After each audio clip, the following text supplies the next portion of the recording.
désencombrer les bases du Feng Shui, deuxième jour du challenge, les amis. Aujourd'hui, on va parler de nos placards. Alors, je vais cesser de vous montrer ma tête, je vais vous montrer les placards. Moi, j'ai déjà trié et rangé.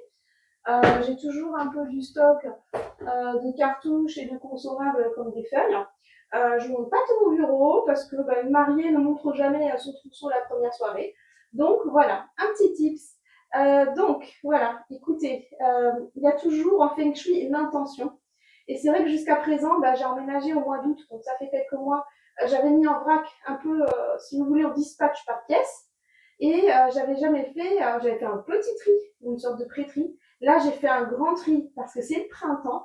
Et le printemps, c'est super de désencombrer parce qu'on va faire circuler les énergies, on va retrouver des choses qu'on ne savait plus qu'on avait. On va voir les au cas où, les doublons, les triplons, et surtout, on va se rendre compte de notre surconsommation. Et après, une fois qu'on garde l'essentiel et que c'est bien entretenu et que c'est propre, ça fait circuler l'énergie et la vitalité. Donc, dans ce challenge, je vous accompagne au désencombrement en vous montrant quelques petits tips. Donc, comme on l'a dit, une pièce par jour ou un grand placard par pièce par jour. Alors, voici mon bureau. Donc, j'ai tous mes formats A3 de mon BTS Design d'Espace. Il y avait des maquettes également. Hein. On faisait beaucoup de rendus en BTS Design d'Espace. Donc, j'ai fait 2 ans. J'ai eu mon diplôme et j'ai fait une 3e année. Mais j'ai tenu à garder mes visuels parce que vraiment, c'était très beau. Sur le papier canson en A3, c'est toutes mes recherches, tous mes rendus. Donc, voilà. Donc, je tiens à les conserver.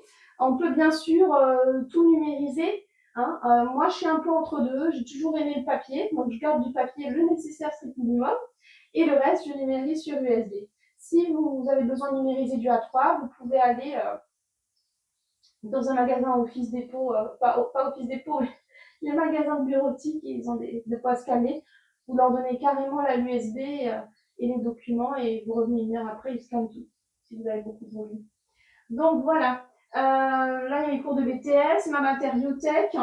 Dedans, j'ai les outils Feng Shui, c'est ultra bien rangé. Du coup, quand c'est bien rangé et bien organisé, on trouve vite. Du coup, on râle pas, du coup, on s'énerve pas, du coup, on fait circuler les bonnes énergies. Ici, c'est tout ce qu'il y a documents un peu perso. Et là, du coup, j'ai tout classifié et j'ai carrément, avant, il y a la moitié qui était classeur, déjà rempli, l'autre moitié classeur vide. Donc, c'est intéressant d'ouvrir chaque classeur et de jeter tout ce qu'on n'a vraiment pas besoin au quotidien. Voilà. C'est bien intéressant de garder que le nécessaire. C'est comme le tri des chaussures. Ça sert à rien d'avoir 50 au cas où, ou 50 paires pour un mariage. Vous n'irez pas à 50 mariages différents dans l'année, à moins que vous soyez wedding planner. Donc en haut, ça c'est un super système. Donc je vous montre que le système des classeurs c'est vraiment bien parce que moi j'avais tendance à mettre dans les trieurs et les trieurs ça s'accumule et c'est pas chouette. Et les gros classeurs comme ça, vous pouvez mettre des intercalaires et dès que vous cherchez quelque chose, vous trouvez vite l'idée ou vite l'info. Ça c'est super important. Et les USB, c'est bien d'en avoir une par an. Et pareil, de catégoriser par dossier, par type. Si vous organisez bien vos mails et votre ordinateur et vos USB, vous trouvez rapidement vos dossiers. C'est vrai que ça prend un petit peu de temps, mais vaut mieux ça que passer 3 jours par an à tout refaire. Et alors ça, c'est un super méga tips. Vous pouvez les acheter. C'est des porte-revues. Vous pouvez les acheter chez Ikea. C'est vraiment 99 centimes les 3, je ne sais plus de mémoire. C'est vraiment pas cher. Et surtout, si vous avez beaucoup de livrets, c'est mieux de classer à la verticale. Le classement à la verticale, c'est toujours beaucoup plus dynamique. Et une fois que vraiment, moi je vois vraiment la différence depuis que j'ai tout bien catégorisé et classé. Je retrouve beaucoup plus vite l'info, ça me donne beaucoup plus envie de travailler parce que je travaille de manière efficace, je ne cherche pas les documents pendant 3 heures. Donc ça, c'est génial. Et ensuite, l'ensemble de la pièce, il faut vérifier qu'on n'a rien qui traîne dans la pièce, qui encombre le passage, donc toujours les bases du Feng Shui. Et là, je suis plutôt sur des vidéos de tri en ce moment. Donc déjà, là, si vous vous mettez sur une grande armoire comme ça, là, moi, elle va jusqu'au bout en une journée, et que vraiment, vous sortez tout ce que vous avez. Et vous vous posez vraiment la question, j'en ai besoin vraiment? Est-ce que vraiment je m'en sers tous les jours? Si je m'en sers de support que c'est une trame, je le scanne aussi, mais vraiment, gardez le minimum.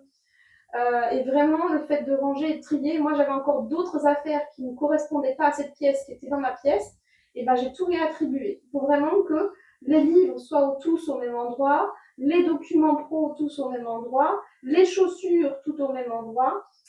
C'est important de centraliser. Parce que si vous avez des manteaux à droite, à gauche, dans telle pièce et dans telle autre pièce, ça y est, on arrive à l'encombrement, on sait plus ce qu'on a, on met plus ci, on met plus ça. C'est vraiment le tri en feng shui des encombrements, c'est vraiment faire circuler les énergies, ne pas garder les objets qu'on a au cas où ou trop, ou en doublon. Donc voilà, le tri, le désencombrement, la base. Et je vous assure que ça a un impact énorme de positivité sur sa vie de trier, désencombrer chez soi. Le tout, c'est de s'y mettre et de ne pas le prendre comme une montagne et de faire un placard par jour d'une pièce ou une pièce par jour. Vraiment, et vraiment la faire. Pas partiellement, et dire, hop, ça je prends, ça je prends. Non.